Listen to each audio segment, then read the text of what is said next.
Sa bawat ikot ng gulong, may kasamang pangarap. Pangarap na makaahon sa buhay, pangarap na makilala, at pangarap na balang araw, maitanghal ang bandera ng Pangasinan sa buong mundo.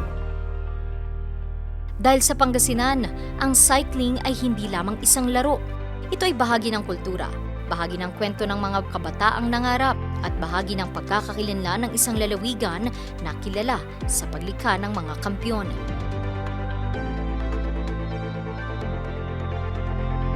Isa sa mga nagpatunay nito si Sherwin Carrera ng San Fabian bago siya naging kilalang siklista. Isang simpleng pangarap lamang ang kanyang hawak. Noong kabataan niya, habang nagtitinda ng pandesal at naglalakad sa umaga, madalas niyang makasalubong ang mga siklistang nagsasanay sa kalsada. Doon nagsimula ang kanyang pagkahilig sa cycling. Kung sumabay, yun na. Nainganyo na ako na talagang mag-focus sa cycling. Sa edad na 17, nabuo ang kanyang pangarap. Pero tulad ng maraming atleta, hindi naging madali ang kanyang paglalakbay. Noong 2007, isang matinding aksidente ang muntik nang tumapos sa kanyang karera. Nadisgrasya ako sa Cannon Road. Yung time na dapat ako yung magiging kampiyon. Kaya lang bumangga ako sa jeep. Siguro mga 6 months ako na nakasaklay kasi yung mga muscle ko sa pumutok. Kaya yun yung sabi ko, goodbye cycling na yata. Pero hanggat nung pagka-recover ko, bubalik ako cycling. Sabi ko, akala ko, out of the cycling. Parang naging mas nagsikap pa ako para manalo sa mga karera. 6 na buwan siyang nagpagaling. 6 na buwan ang pagsubok na sa halip na magpabagal sa kanya ay naging dahilan para mas lalo siyang magsikap. Pagkatapos nito, mas pinatindi niya ang kanyang pag-iensayo. Sa mga kompetisyon, umaabot ng 6 hanggang 8 oras ang kanyang pagpapadyak. At sa pagtitiwala sa sarili at walang humpay na pagsisikap, nakamit niya ang isa sa pinakamalaking tagumpay ng kanyang karera. Mula sa lokal na karera, nakarating siya sa pandaigdigang entablado. Yung Indonesia, kasi yun yung unang-una na Pilipino na tumawid ng stage wheel. Marami ng dekada na nung panahon namin, yung mga hindi nakakasali sa ganong Grand Tour, nakamit natin yung isang stage doon, yung Tour de Indonesia. Ako po yung nanalo doon, sa Tour de Indonesia. Isang tagumpay na hindi lamang para kay Sherwin, kundi para sa buong Pangasinan. Dahil sa lalawigang ito, maraming mga batang siklista ang nangangarap na sumunod sa kanyang mga yapak. At isa sa mga bayang matagal nang nakilala sa paghubog ng mga kampyon, ang Mangaldana. Dito, ang cycling ay hindi lamang kompetisyon. Ito ay isang tradisyong ipinapasa mula sa isang henerasyon patungo sa susunod. Nainganyo ako magbike dahil dito sa Mangaldan, sikat ang cycling, maraming kampiyon na andito. Doon ako nainganyo na nagumpisa ako sa mga kare-karera na maliliit, barangay, hanggang sa papunta ng national, hanggang maging Philippine team, hanggang maging international. Mula sa pagiging manunood sa gilid ng kalsada, naging bahagi si El Joshua ng mga karerang dati ay pinapangarap lamang niya. Patunay na sa Pangasinan, ang isang batang may pangarap ay may pagkakataong makarating sa mas mataas na antas. Ngunit sa paglipas ng panahon, kinailangan ng cycling sa lalawigan ng mas malaking suporta upang muling lumakas at mas mapalawak ang pagkakataon para sa mga atleta. Ito ang isa sa mga layunin ng pamahalang panlalawigan sa pamumuno ni Governor Ramon Monmon Kiko III. Sa pamamagitan ng mga programa at inisyatiba para sa sports, sinisikap ng lalawigan na muling pasiglahin ng isang disiplina na malalim nang nakakapit sa kultura ng mga Pangasinense. Isa sa mga patunay nito ang matagumpay na pagsasagawa ng Tour de Pangasinan noong June 12, isang 140 kilometers na karera mula Umingan hanggang Lingayen na nilahukan ng 18 na kuponan mula sa iba't ibang distrito ng lalawigan. Pinangunahan ito mismo ni Governor Ramon Monmon V. Kiko III.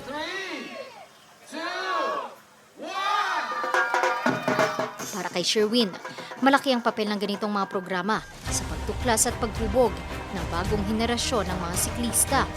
Nung nangyari yun, mas maraming mga bata na gustong magbisikleta at saka itong batang Pinoy, yung mga 12 years old to 14, naghahanda sila ngayon. Pinaghahanda talaga yung batang Pinoy.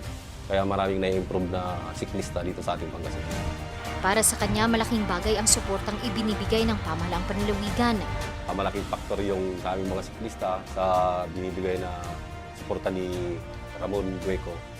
Ayon kay Tour de Pangasinan organizer at consultant Aji Cabrera, matagal nang nakikita ni Governor Gico III ang potensyal ng cycling sa Pangasinan. Mas inano niya na itong sport ng cycling ibalik. Kasi nakita naman niya na ang Pangasinan has good roads, lahat ng infrastructure natin maganda. So parang i-showcase na rin nila yung etong mga gawang kalsada natin. At syempre, yung sa sports ng cycling para maibalik sa kabataan, maibalik ang saya ng sports ng cycling dito sa Pangasinan. Higit pa sa isang karera, layo ng Tour de Pangasinan na buhayin ang sigla ng cycling at magbigay ng mas malawak na platapormas para sa mga atletang Pangasinense. He wants a developmental program for cyclists and the overwhelming support na binigay through, yes, of course, the provincial capital and all of its agencies, no? Na sinabihan niya na all support will be given to Tour de Pangasinan. Hindi mo na kailangang hingin sa kanya kasi it's inherent sa kanya na talagang tumulong sa cycling, sa sport ng cycling. Kaya nga sabi ko kanina, ito his brainchild, in-implement lang natin din talaga. Para kay Governor Gico, ang sports ay hindi lamang nasusukat sa mga medalya at tropeyo. Ito ay paghubog ng disiplina, karakter at pag-asa para sa mga kabataan sa pamamagitan ng mas maayos na pasilidad, programa at suporta. Naniniwala siyang may kakayahan ng mga atletang Pangasinense na makipagsabayan sa mga malalaking kompetisyon. Alam nyo, nung ako'y bata pa lamang, yung aking lolo, si former Mayor Ramon J. Gico Sr., ay cycling enthusiast. Every time na may Tour of Luzon, Tour of Philippines, isa siya sa mga laging sumusunod sa aming mga koponan, sa Binalonan, at sa buong Pangasinan. He supports all of our cyclists because it's the whole Luzon and the whole of the country who's participating. Sila yung nanonood. Kaya kahit papano, nag-iba man yung panahon ngayon, di ba? Ako'y natutuwa. Sa susunod na taon, aasahan ang mas pinaganda at pinalakas na Tour de Pangasinan. Isang hakbang patungo sa pagbuo ng mas matibay na sports program at mas malaking pagkakataon para sa mga atletang Pangasinense. Mula sa isang kabataang nagtitinda ng pandesal hanggang sa mga batang nakatingin lamang noon sa gilid ng kalsada. Patuloy ang pag-ikot ng gulong ng pag-asa sa Pangasinan. Dahil sa bawat padyak, may isang pangarap na nabubuhay. At sa tulong, suporta, pagkakataon at pagtitiwala, mas marami pang kampyon ang maaring maisilang ng lupa ng mga kampyon ang Pangasinan.